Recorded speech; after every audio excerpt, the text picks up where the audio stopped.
আসসালামু আলাইকুম ভিউয়ার্স, রেহেনা রান্নাঘরে আপনাদেরকে স্বাগতম। আশা করি দেশ ও প্রবাসে যাই যেখানে আছেন আল্লাহর রহমতে ভালো আছেন, সুস্থ আছেন। আজকে আমি আবার একটা দারুণ মজার রেসিপি নিয়ে চলে এসেছি। আজকে আমি বাটা বা ভাঙ্গন মাছের আমি দো পেঁয়াজি করে দেখাবো। এখানে আমি বাটার মাছ নিয়েছি 4 পিস। মাছগুলা খুব বড় সাইজ, 4 পিস মাছে হাফ কেজি হয়ে যাবে। মাছগুলাকে আমি কেটে ধুয়ে পরিষ্কার করে লেবুর রস মাখিয়ে 10 মিনিট রেখে পরে আবার পরিষ্কার করে ধুয়ে নিয়েছি।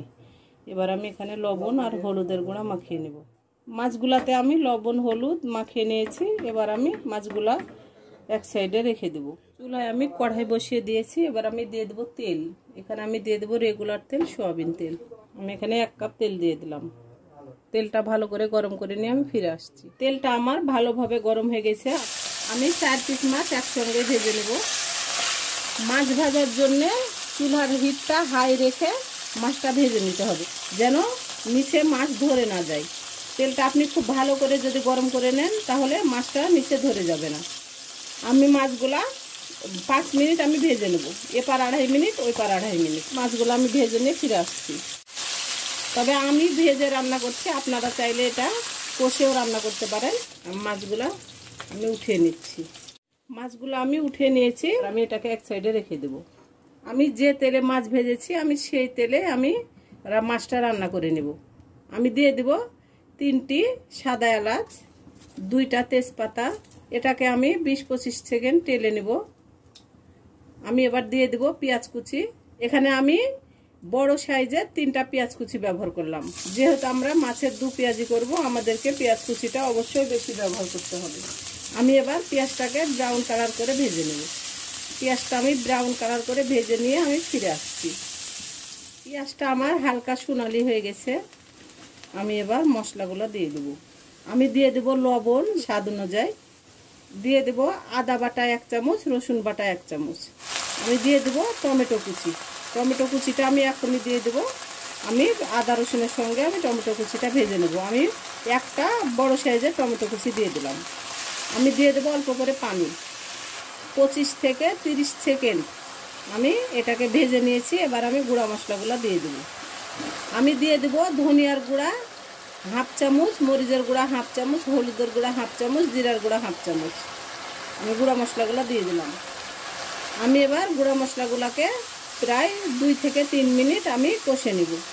গুঁড়া মশলাগুলো দেওয়ার পরে অবশ্যই 2 থেকে 3 মিনিট কষানোর চেষ্টা করবেন হাতে সময় নিয়ে। গুঁড়া মশলা কষানোর উপরই যে কোনো রেসিপির টেস্ট আসে। আপনি মশলাটা যত কষাবেন আপনার তরকারিটা খেতে ততই মজা লাগবে। আর মশলাটা না কষিয়ে যদি আপনি তরকারি দিয়ে দেন তাহলে মশলার যে একটা কাঁচা গন্ধ আছে সেটা থেকে যায় এবং তরকারি খেতে মজা লাগে না। আমি এবার অল্প করে পানি দিয়ে দেবো, গুঁড়া মশলাগুলো যেন পুড়ে না যায়।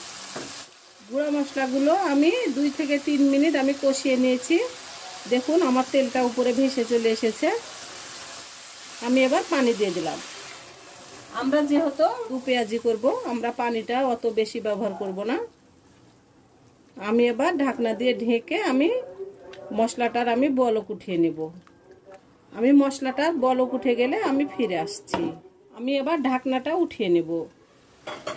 আমার মশলাটা ভালোভাবে বলক উঠে গেছে দেখুন। আমি এবার দিয়ে দেব ভেজে রাখা মাছ। আমি দিয়ে দিলাম। আমি এবার দিয়ে দেব কাঁচা মরিচ। এটাতে ঝাল হবে না, এটা একটা ফ্লেভার সুন্দর করবে। আমি এবার দিয়ে দেব 1/2 চামচ ভাজা জিরার গুঁড়া। ভাজা জিরার গুঁড়াটা অবশ্যই নামানোর আগে দেওয়ার চেষ্টা করবেন। ভাজা জিরার গুঁড়াটা নামানোর আগে দিলে যে কোনো মাছ মাংস খেতে খুব মজা লাগে। আমি এবার একবার উল্টিয়ে দেব মাছগুলোকে। কই মাছ, পাবদা মাছ, ট্যাংরা মাছ, কাঁটা পাতাশির মাছ, এসব মাছ দিয়েও দু পেঁয়াজি করলে খেতে খুব ভালো লাগে। আমি এবার ঢাকনা দিয়ে ঢেকে দেব। আমি এবার রান্না করে ফিরে আসছি। আমি এবার ঢাকনাটা উঠিয়ে নেব। হয়ে গেছে আমার বাটা বা ভাঙ্গন মাছের দো পেঁয়াজি। আমি এভাবে রাখলাম, এটা পরে ঝোলটা টেনে নেবে একটু পরে। আমি এবার উঠিয়ে নেব। আমি উঠিয়ে নিলাম। আমি আপনাদেরকে পরিবেশন করে দেখাচ্ছি। আমার পরিবেশন করা, আশা করি আমার রেসিপিটা অবশ্যই ভালো লাগবে। যদি ভালো লাগে তাহলে আমার চ্যানেলটিতে লাইক কমেন্ট শেয়ার করতে ভুলবেন না। বেশি বেশি করে সাবস্ক্রাইব করার অনুরোধ রইল। তাহলে আজকের মতো এখানে বিদায়। আবার অন্য কোনো রেসিপি নিয়ে আসবো। সবাই ভালো থাকবেন। আল্লাহ হাফেজ।